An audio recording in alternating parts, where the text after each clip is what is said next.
Maxwell! We're playing Final Fantasy VI!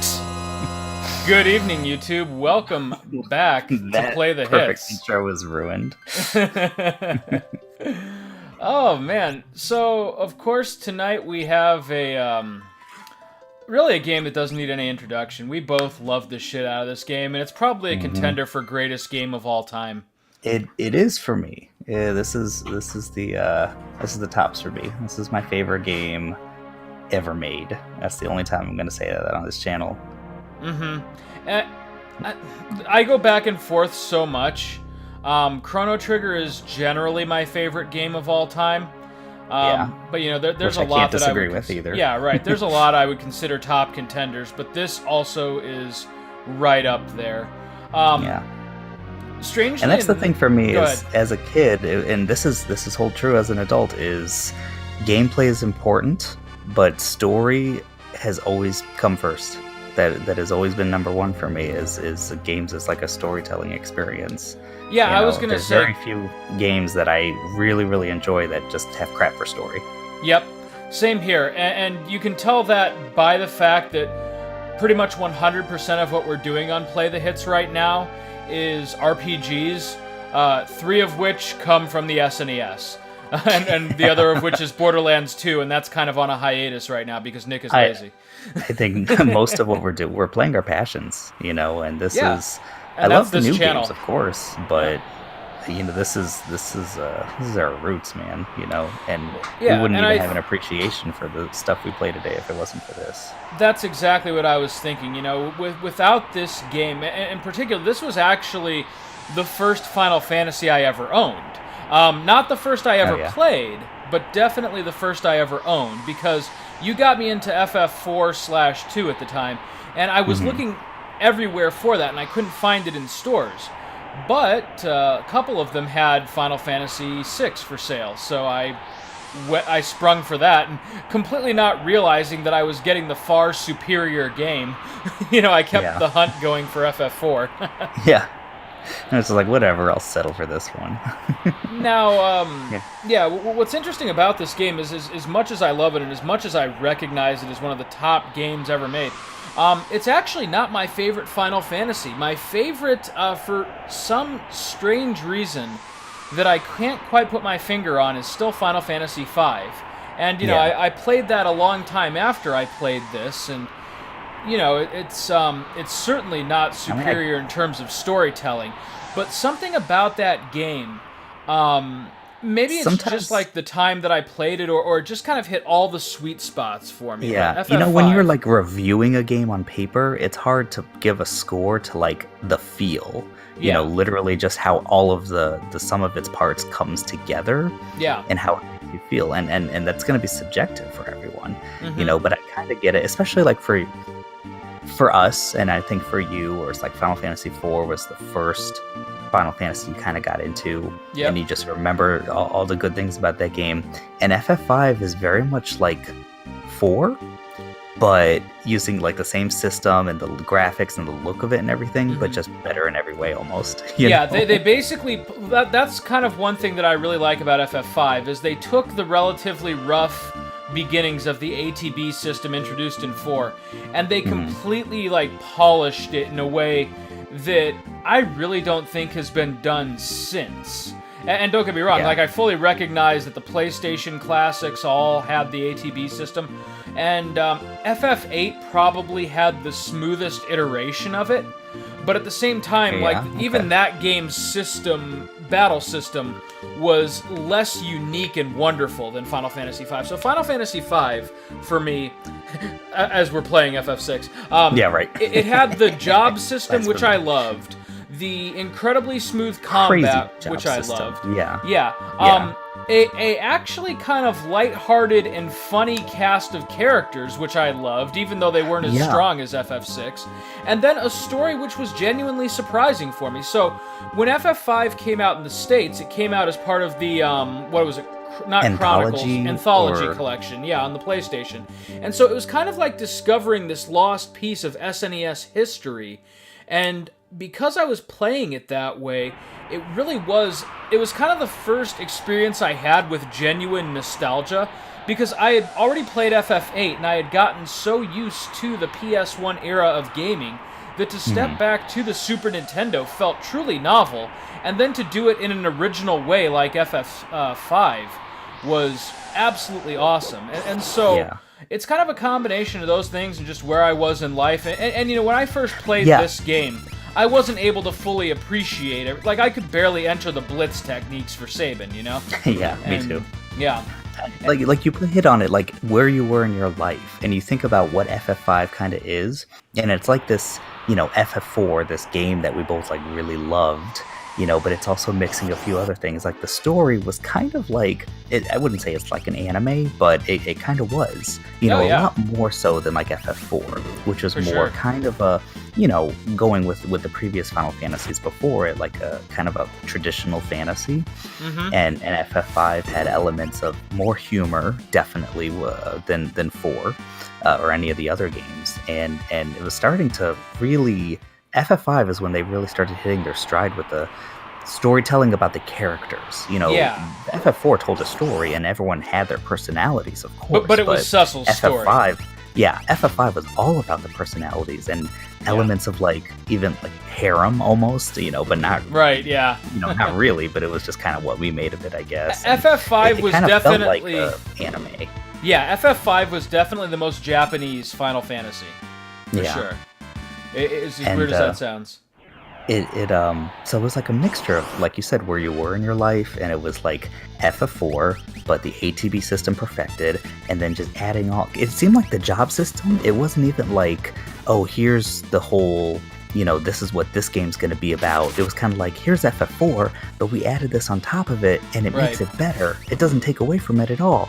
Also, these characters are kind of like much larger and have more personality than anyone in FF4. It's like 2 worlds where, you know, the moon, you didn't really explore the moon all that much. I feel like you, as far as exploring the different planets, you know, and then the I guess the amalgam at in the third act, that was like so much on a bigger scale, you know, than like pretty much putzing around Earth and then going to the moon a little bit, coming back. And pretty much back. exactly like, that. Yeah. The moon was just the final stage. It wasn't like this whole other planet, really. Which, again, I know most of it was on like the, what would you call it? The first Earth, or I can't even remember in FF5. Like so FF5 was really unique in that it gave you 2 complete world maps and then combined them in the third act. And then combine them in the third world map, basically. You know, because they were like smaller worlds. They also gave you an entire... I mean, it wasn't super deep. It was kind of like the moon in FF4, but it gave you an undersea realm to explore too. Which was, that's true. People that's barely even remember that about that game, but it did a lot of unique stuff for its time. And I think because of all that... To me, it really just felt like everything I loved about classic Final Fantasy on steroids, and I think that's why it's my favorite overall. But now coming to 6 here, 6 surpasses it, of course, in terms of graphics, in terms of audio, and in terms of character development. But for me, it takes a step backward in terms of combat, not because the system itself is inferior, but because there's really just no challenge. Like, you probably noticed that for these opening fights, I'm just hitting A. Oh yeah, that's true. And I think it is one of those games where you can, if you decide to do all the things in the World of Ruin, like, I know the beginning of the game's easy too. There is some challenge to it, but it's, for the record, we are going to be doing everything in the World of Ruin. Well, we should get all the characters at least. I feel like, you know, but then that involves getting... I mean, we got to get Locke, even though we have to go in order to get all the Cave characters, you pretty much have to do all the side stuff. And this is one of those games, though, too, where really the side quests are supplementary to the main narrative, and not the other way around. It's not like you beat Kefka, and then, like, any optional dungeon opens up. Now, of course, that's exactly what happens in the GBA version, but, and this is a good time to introduce this, we're playing something relatively unique, which is a emulated version that I have on my SNES Classic Notice Mini. We don't have any Vicks here in our party. Yeah, that's right. No we're Vicks playing... Vapor Rub. We got Biggs here. Right, we're playing what is called the Ted Woosley Uncensored edition of this game, which is the SNES original in every way, shape, and form. But what they've done is they've gone through it and they've polished up the translation to bring it up to basically modern standards. So it's pretty much the Game Boy Advance translation, but with some of kind of the Woosleyisms preserved. And just kind of little things, too. Like, you'll notice right now I'm dashing. That you can dash without, I can dash without the sprint shoes, which is great because it opens up an entire relic slot for characters. So yeah, just cool things like that. And I really appreciate that someone took the time to basically craft what is the definitive SNES version of this game. I think for people like you and me, yeah. It's, I do like, I think the translation, which is basically, again, kind of just bringing it up to the standards, which the GBA did, but still keeping the spirit of, you know, what we were first introduced to, which Woosley did a pretty good job, I think. He did. I think there were some parts that didn't make a whole lot of sense, particularly surrounding Terra's backstory, but that's incomprehensible even with a good translation. Like, How long ago did this fucking happen? Like, why don't people remember the Espers and things like that, you know? Yeah. But yeah, it's a really cool thing. And so I actually, full disclosure, haven't played through all of the Ted Woosley Uncensored translations. Okay. So there's going to be things in here that are kind of new to both you and me. And it's been a really long time since I played the GBA. This is my first time seeing the Ted Woosley translation at all. Then I'm going to kind of try to go a little slower then so that we can actually read these together. I mean, I know it'll show up in the video. You'll get another chance, but yeah. Yeah, no worries. You can kind of blast through it. But I'm noticing the little things like, because I remember the names of the original SNES. Yeah, so this is Ymir instead of Welp. It's not Welp. Yeah. I like Mir. That seems fitting. But yeah, it's pretty cool to experience this for the first time, because again, it's not like vastly different. It's just polished, you know. But you'll notice things too, like for instance, on the SNES original, they had the character names for some reason in all caps, and I could never figure out what that was about. You know? Yeah, that was weird. I also don't remember if they had the descriptions of the characters when you went to the menu, like how Terra is a sorceress. You know, you have your Imperial soldiers here. You're exactly right. I don't think they had the you know, their classes, I guess you would call them. So right. That was unique to the GBA version, and they brought it over into this one, which is really cool. I appreciate that. So yeah, those little touches, the translation obviously being the biggest thing, but they did some literal coding. I think the community came together, you know, because I've read up on what's in this game, and there's different packages, like, you can keep the kind of glitches that were in this game, like the X-Zone invisible stuff. Yeah, and I think I did keep those. I pretty much went for broke to make it as authentic to the SNES original that we grew up with as possible. What we grew up with, exactly. With really the only changes being to the translation. And what I really like about this version, too, is it does keep the Americanized version of the names, which, you know, for you and me are canon. Like they don't try to rename Terra Tina, or give Cyan a potty mouth, or anything stupid like that. They don't try to over-mature it. You know, it is what it is. For no reason, yeah. Yeah, exactly. And it kind of exists in its own time capsule, and that's what I love about it. That's the thing, is like, you see that some people just go way crazy and with the fan translations. It's like, I'm gonna make this how I want to make it, and it's basically like it's a fan translation, but it's basically like a fanfic. Yeah, like almost the infamous E to or J to E translation for FF4. Oh, don't get me started. People they don't know the spirit of things, like you see the word like bastard or damn you come up a lot in some of these, like even the GBA version, when someone says like Kisama, you know, like in Japanese, it's like a way of saying, it's just saying you, but in a way that, like, I don't respect you, I don't like you, you know? Cocksucker. And Kisama, and you got to think about context, and a lot of times they just say bastard, and for us, that carries a lot of weight. That's just like, you bastard, you know? So and you can't not think of South Park. With what... with what he did with the limited space, I don't know. I think I look at like FF7 and stuff, and I was like, that wasn't a good job. Yeah, but that was FF6, bad. But that wasn't Woosley either. It has its issues. Maybe some people would change this or that. I can only congratulate Woosley doing all that by himself. I think he did a pretty solid job. He was fantastic, and we've talked about him on this channel before, but he is probably like my 90s hero, you know? Seriously, he was a pioneer, you know? Like, they didn't have the scripts. They had to just play through the game and make notes. Like, it was a lot harder for them back then to do his job. And I doing think it by himself. I think FF7 would have been way better served by them bringing back Woosley, because that game is almost infamous for, like, we still to this day don't have a decent English translation of FF7 that actually makes sense of some of the finer points of the plot. A lot of fans of the game don't truly understand what happened in the game. I mean, when you think about it, we have Final Fantasy VII, where in the English, Sung is canonically dead, and then FF7 Advent Children, where he just fucking comes back, and everyone's like, hey, cool, Sung. I mean, that's just a small example, too. Like, the whole Genova Genova backstory, was messed up. Yeah, is she an alien? Is she born of the Earth? I mean, is it both? It's... And again, you can kind of go through some of the Japanese... like that article you sent me from Kotaku, where the guy kind of makes sense of it. He renamed the whole series. It's called Litz Mosey. Nice. But I'd still rather go through the game itself in its intended form. Oh, snap.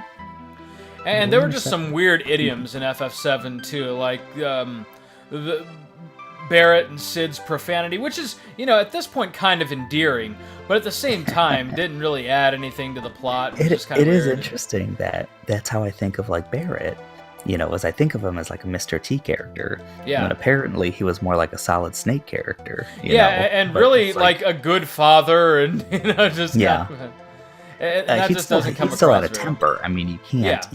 The elixir in almost every clock kind of deal. Yes. You know, him doing the punching bag really fast and stuff like that. It's not like they didn't add that just to the English version. So obviously there's some things that, you know, made it through to all versions. But I think, and you can almost see it too with like the remake. He all of a sudden has these Morpheus glasses. He seems a bit calmer, and it's like, oh, this is probably just true to the Japanese version, isn't it? Though that being said, that version of the remake has now been scrapped, apparently. I mean, like a year ago. Yeah. I think that's vaporware, and I'm not too sad about it. Yeah, it's. I think they really wanted to make everyone's dreams come true, and they're gonna, you know, it's like it's, you know, they have the PS3 demo. This isn't that much far from that. Like, I'm sure at some point they'll release something, or maybe not. Actually, I'm not positive about that. But I actually kind of disagree with your statement there. I don't think they were trying to make everyone's dreams come true. I think they were trying to make the very specific otaku fan base of the game's dreams come true. I was not seeing a lot of FF7's personality in what they were showing off. And granted, they weren't showing off much.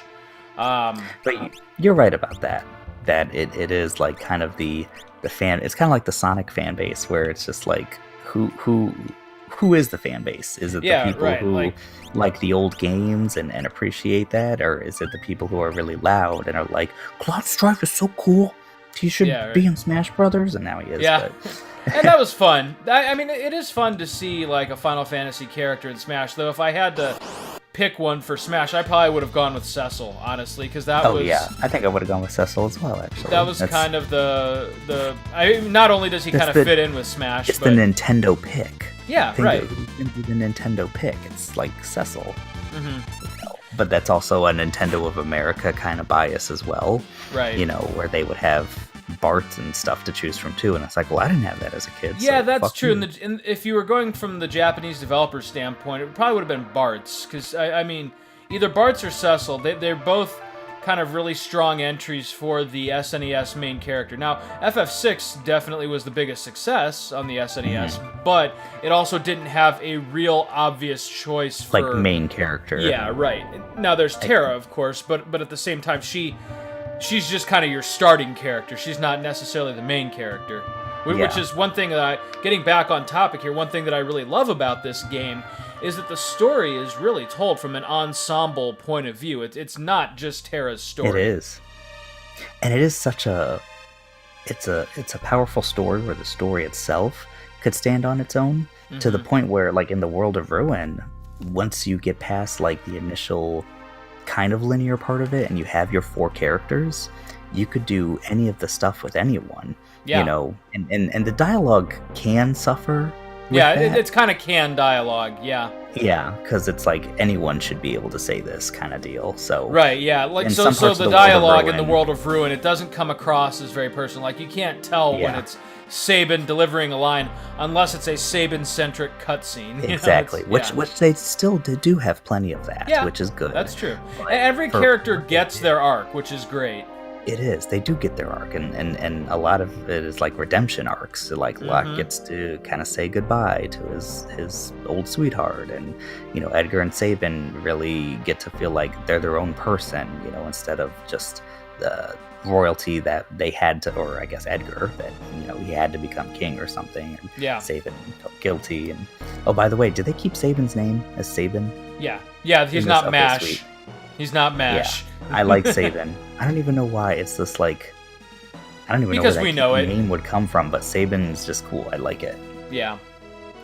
But I am in full agreement there. Like I said, this game I still really, like Eris. I prefer so. Yeah, this translation really walks the line perfectly, and I really don't even know who's in charge of it. I'd like to thank them if I ever could, but I do not regret picking this particular version.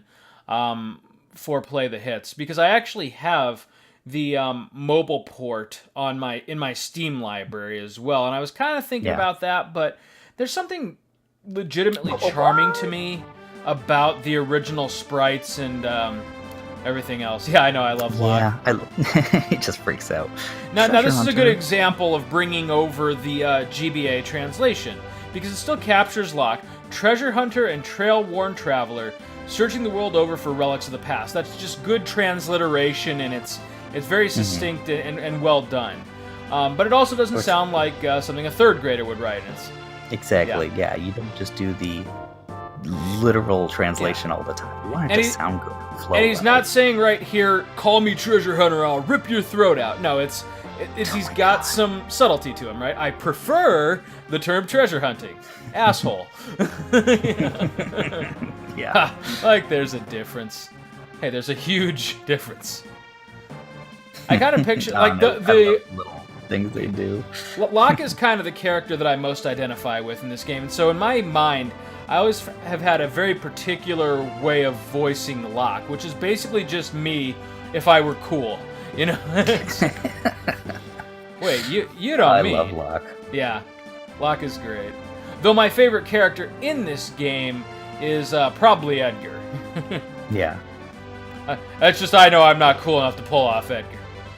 The city's guards are pursuing her even as we speak. The city has the strength to stand up the Empire, but won't use it.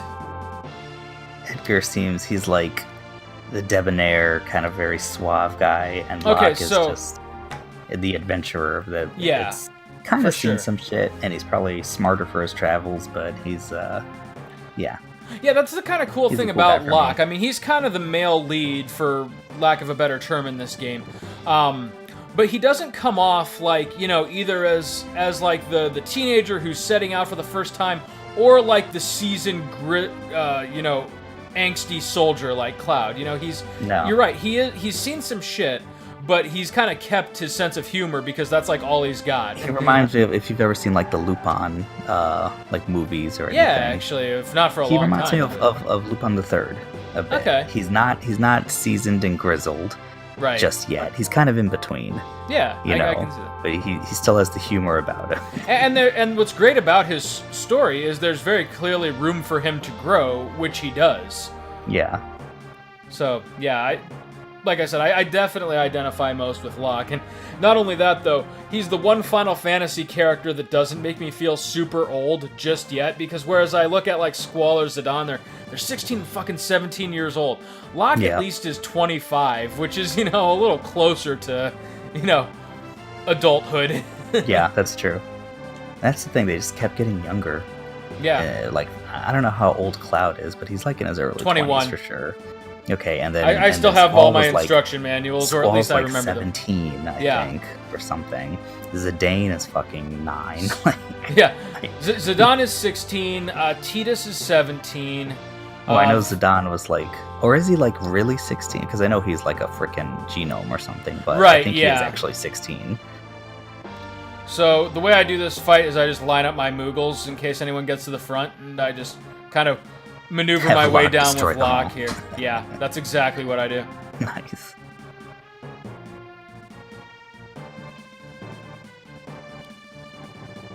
And here we go. We're not going to waste any time. I don't know if you've been watching the FF4 playthrough with me and Nick, but it's practically a speed run. Oh, really? Or as close to a speed run as I would ever get. Is that purposeful, or is it just like, I know what to do? I just know what to do. And let's get this done. Like I said, with this game, it may be a little different, because I don't know why, but maybe it's because of all the different re-releases that FF4 has received, but I play through that like once every 2 years or so. Whereas this game, like I said beforehand, I've probably not played through this game front to back for about 6 or 7 years. Yeah, he does. Moggie is dead. And it's the same for me. I think it's been 7 years since I've played this game, and I played it like on the SNES. But so that's great. We're actually going in relatively fresh. But side note here, do you think? I feel like I remember everything. Yeah, me too. I think I remember. I don't think there's going to be any surprises, but at the same time, we might rediscover something. That's what was nice about Illusion of Gaia. It had been a very long time since I played that game, and it was like, wait, what do I do here? To the point where some stuff was almost like doing it for the first time again. I don't think that's going to happen in this playthrough. That's not going to happen with this game. I've played this game too many times. but a side note there, do you think the Moogles were counting on any casualties when they helped out Locke? Fucking Moggie! Oh my god! Locke has to like explain that to the Moogles. You fucking let Moggie die! Jesus. You like come back to Narsh and there's like a whole monument to Moggie. Like you just have to live with that shit for the rest of the game. Mog like won't join you because he doesn't trust you. Yeah, like far-reaching repercussions. There's no really branching paths in this game so much, but that would be funny. It's just like whoever died in the first battle. I was going to say, though, with one very notable exception, which had not been done that's before. That's true. Our good friend Shadow. Yeah. That, to my knowledge, hasn't really been done since in a Final Fantasy game, where you could straight up permadeath one of your characters optionally. Yeah, that is kind of crazy. I think about that because there's a lot of like almost deaths in FF4, but that's just part of the story, and then they all come back pretty much. Yeah, pretty much like just because of plot convenience too. Yeah, and this game, there's not really any stakes. And that's the thing is, I feel like most people, without going in blind, they'd kill him. As soon as they got to the ship, they'd be like, "Let's get the fuck out of here." Yeah, my first playthrough, I killed Shadow. Yeah, I don't know who it was. I think it's because we had a strategy guide, but my brother Jim was like, "No, you gotta wait for him. He's gonna die otherwise." I'm like, "Oh, okay." Like I would have killed him too. So I've never actually played through the game killing Shadow. I can't do it. Yeah, no, me neither. The story's a little different. You find Realm, I think, instead. Yes, that's correct. The Cave on the Veldt, but and for the record, we will not be killing Shadow in this playthrough. No. Oh, Shadow's a solid character. I was going to say, Shadow's actually pretty beastly, too, but besides that, not that you need him, but... Yeah, I definitely rank the characters, even though by the end of the game you have your Ultima weapon, you have your X magic... Well, I was just going to say, I rank the character... I do the same thing, but I rank them in 2 different subsets. Like, are you getting the Ultima spell, and are you not, basically... So basically, like, how much are you abusing Magicite? Like, are you buffing every character's stats and things like that? I do. Because if you... Yeah, me too generally, but because this is going to be a more casual playthrough, I'm thinking really just kind of getting what we get and moving on. Like, not going too far out of our way to grind or plot out, the character just be like, hey, we're gonna put these Magicite on these guys to learn these spells because that's what we want to do. And if we keep it on a little bit too long, whatever. Yeah, I'm not going to obsess over it. Obsess over it. And the first time I played the game, I didn't at all. I didn't even know about the stat boost. I was still pretty young. Yeah, right. I especially knew because in magic, this, but... and in this version of the game, there's no optional dungeon to take on. So, I mean, all that we would do by that is just be way overpowered for Kefka. Our people are going to be powerful enough. I mean, especially, and apparently the whole Genji glove with the offering. Yeah. What do they call it? It is the offering. The Master Scroll in this one. Master Scroll. Genji glove and Master Scroll. For some reason, I really like the offering translation. I don't know where that came from, but it was. I don't know what it means necessarily.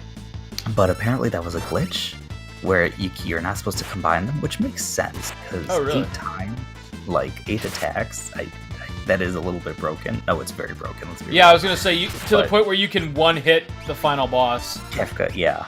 I do, and this is still pretty broken, but it is, it's supposed to be 4 attacks. And putting the 4 attacks with the fixed dice of Setzer, you'll usually get like 19999 in there. So basically, I love that. In order to keep things interesting for this playthrough, I already have a plan for that, which I was going to introduce much later, but since we're talking about it, my goal here is to get the 2 Genji gloves and give one to Locke and the other to Shadow. I'm then going to give the Master Scroll to Cyan and give him, I forget what the relic is called, where he can wield a sword two-handed. So he's going to do 4 really powerful attacks. Yeah, the Gauntlet, thank you. He's going to do 4 really powerful attacks, whereas Locke and Shadow are going to do 2 regularly powerful attacks. Yeah. Which will be kind of cool. But they'll all be sacrificing defense, and none of them will be game-breaking, necessarily. Yeah, and Locke and Shadow, they kind of carry the dirks, the little knives and stuff, so that kind of, fits them a little bit. Right. I guess that makes sense. Yeah, that's always been kind of my thinking, is to make my agile characters dual-wielding. I do always rank Terra on top. She's my top character, just because once you get the golden hairpin is half MP, but then what do you call that? What makes it 1 MP? Not the Tintabar. That's healing in this one, I think it's called shit. It was some kind. It was the crystal orb, I think. It was like Equalizer, Illumina, or something like that. Economizer in the SNES. Economizer, that's what it is. And in this one, I think it's the crystal orb. Yeah. Okay. Well, which actually kind of makes sense, actually. And then X Magic, and plus Ultima. I mean, holy shit, dude. There was no comparison. Everything just died. Yeah. So, it was, And I'm hoping, along with the stuff that we do, getting the offering, it's what you get the offering, and you can change Odin into Raiden, and that's about all you get at that little side quest castle. Yeah. So in this version, I'll be going for the sword and not the Magicite for Ragnarok. Oh, you're going for the sword. Okay. Yeah, I'm like I said, to keep things interesting, I'm not gonna spam the 8 attacks, and I'm not going to get Ultima. Get Ultima. Okay. We may go for the Paladin Shield, but even then, I would only give it to Terra. Okay, and that's the way to kind of get quote-unquote everything, is to get the Ragnarok sword and then to learn Ultima from the Paladin Shield, but that takes forever. It does, so that may be like off-camera grinding if I decide to do it. Although for some reason, that is one of my favorite things to do, is to basically go on the Velt and turn the Cursed Shield into the Paladin Shield. I fucking love that. So why is he flicking us off? Yeah, I always thought that about his sprite too. Why is Edgar giving us the finger? I always figured he's kind of like posing and he's putting one finger up, but it kind of looks like he's flicking him off. Basically like my sprite from the Play the Hits artwork. Mm-hmm. So, question for you. Going back to our conversation from a little bit ago, we were talking about how, we've played this game so much and we're so obsessed with it. We kind of have internal ways that the characters should sound. How do you picture Edgar sounding? He's a little not so much a pretty boy. It's not pretty boy, but 10% pretty boy, and a little bit like he has his hands in his pockets. He's walking tall, almost like a little bit bat. Do you give him an accent? No, I don't give him an accent. I give Cyan an accent. Okay, no, Edgar yeah. doesn't get an accent. So for me, Edgar's accent, and I didn't realize this until 2006 when I first played it, but it is exactly Balthier's voice from FF12. I see that. Oh, I totally see that. Yeah. Guess my technique's getting a bit rusty. Yeah. For me, it's like almost like a soft-spoken, cool. You watch Cowboy Bebop? Yeah. It's like fucking Spike Spiegel. That's the voice I gave Edward as a kid. Or Edgar, sorry. Edward's voice is just a little bitch.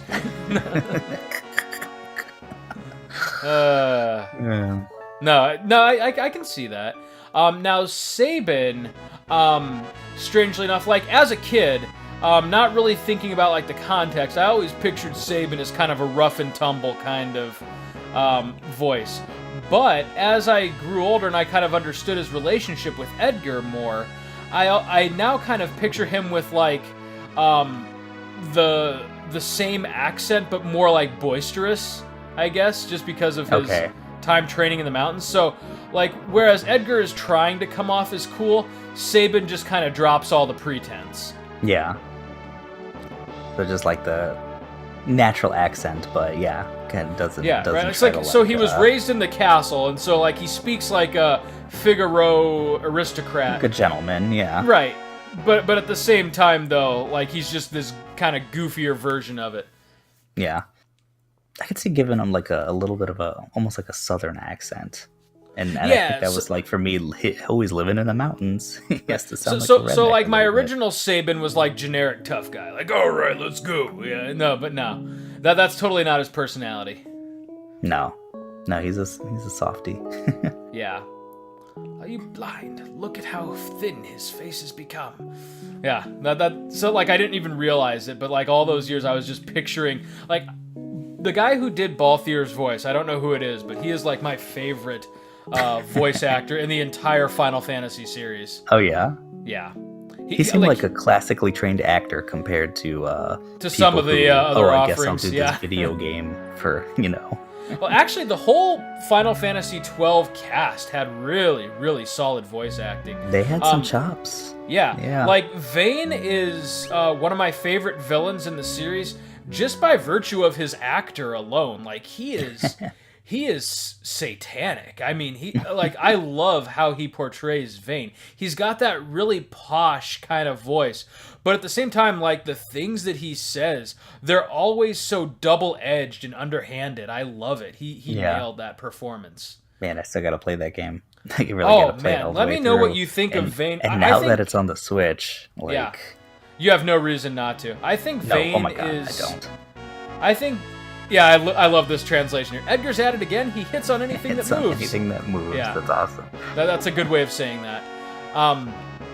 But yeah, like that. Let me know when you play that game what you think of Vayne, because in my pound for pound, I think he is the most underrated villain in this entire series. Okay. Like people hate on. Well, some people hate on 12 just because it didn't feel anything like FF7 or FF10, which were wildly popular. And then Vayne himself was such a non-traditional villain because it was kind of up in the air if he even was the main villain until nearly the final act. Like, he was always kind of manipulating things from behind the scene, and then once you get into Arcadia, the like major city of the Empire, that's when you really start to see Vayne bearing his fangs, and like you realize, oh shit, he's been playing everybody for suckers this whole time. And speaking about someone playing as people as suckers, and kind of just being, not in the background, but Kefka very much seemed like the right-hand man and would stay that way.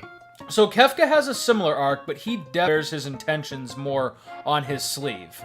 Like, he is maniacal from the beginning to the end. Like, when Kefka goes crazy and kills everyone, like, on the one hand, it's a plot twist because Gestalt was kind of built up. but at the same time, you're like, yeah, I can see that. We shouldn't be surprised. Exactly, yeah. But it's almost like they were kind of foolish to trust him. Like you said, he does wear his crazy on his sleeve. He's like, hey, I want to fucking kill everybody. And it's Gestal's fault for putting a man like him in charge of anything. For being like, I could use you. It's like, no, no, you can't. He ends up using you. It's exactly like in the Batman comics where anyone tries to use the Joker. It's like, you know he's fucking gonna stab you in the back at some point. Yeah. Like, you really think you can control something like this? But I think as a kid, it was kind of like, he's too crazy to actually be like the main villain. The main villain is someone who's smarter, who is orchestrating things, and Kefka really doesn't. Go ahead. He basically, I mean, he's a nihilist. And at the end of it, it's just kind of like it's a comedy to him that he's gotten all this power. Yeah, he thinks this is just hilarious, like everything he's doing, which is kind of, I love that archetype, that just completely chaotic evil character. I mean, chaotic Kefka evil. does that really well. Dungeons and Dragons kind of way of putting it. And the fact that he becomes the most powerful, person in the world is kind of like it's sad. It's like the worst possible outcome that could have happened. Yeah. So Vayne, to give you an idea of his personality, he's kind of on the opposite of that spectrum. He's entirely lawful evil. Like, all of his aspirations are political. Like, he's just gaming the system behind everyone's backs until it's kind of the opportune moment for him to come out on top. And you kind of can compare him more to, like, Arden as well. But Arden, I don't know, Arden even has that, Arden is driven by revenge. Vayne isn't actually taking revenge on anything. He's just doing it because he wants to be in charge of stuff. And Arden really didn't care about being powerful, even though he was. Yeah, Vayne is almost this Romanesque kind of emperor, like, where, if he's on your side, actually, he's probably a pretty good ruler.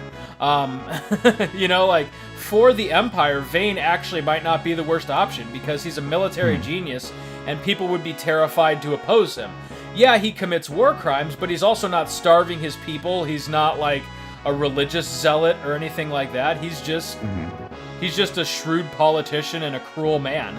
Now, Arden is kind of a combination between Kefka and Vayne.